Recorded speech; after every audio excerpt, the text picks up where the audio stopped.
মাঝ দরিয়ায় উঠল তুফান, মাঝ দরিয়ায় উঠল তুফান,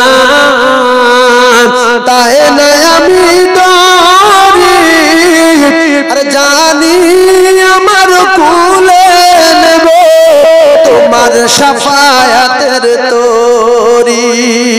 জোরে বলে বলে আসলে মানুষের মাথা সে মাথা নিতে এটা কি জিনিস যদি বুঝতে পারতো লাম্মের প্যান্ডেলে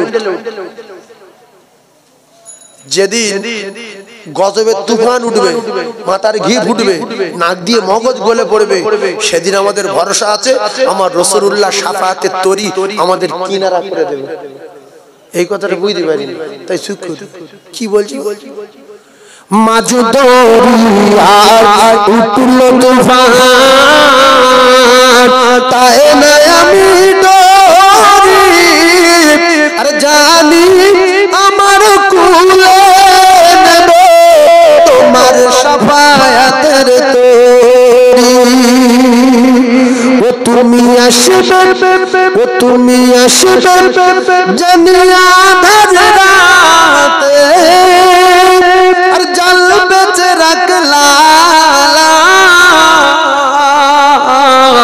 নবী কামলিওয়ালা, দুঃখের দিনের দরদি মোর নবী কামলিওয়ালা,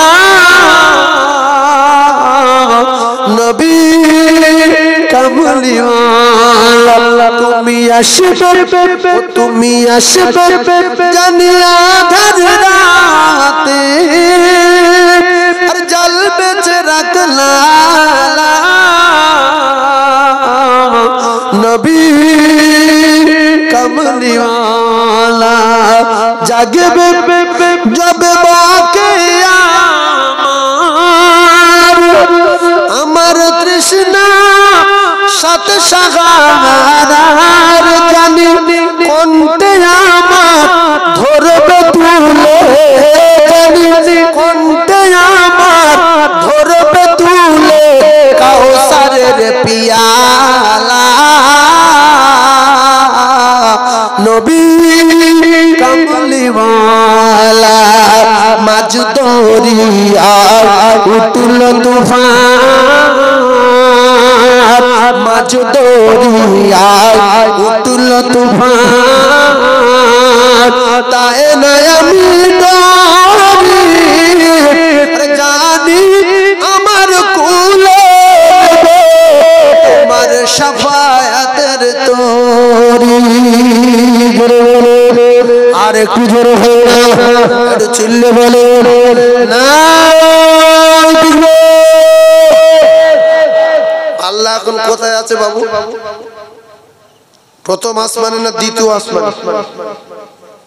প্রত্যেক দিন রাতের বেলা আল্লাহ পাক আসেন প্রথম আসমানে, প্রত্যেক দিন রাতের বেলা আমার আল্লাহ পাক আসেন প্রথম আসমানে। জোরে বলুন সুবহানাল্লাহ।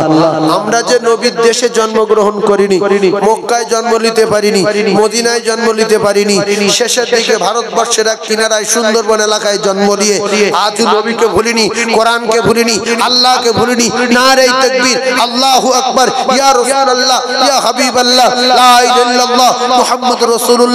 এতে আমার আল্লাহ পাক খুশি না বেজার? এরা কত শ শ বছর, হাজার হাজার বছর হয়ে গেছে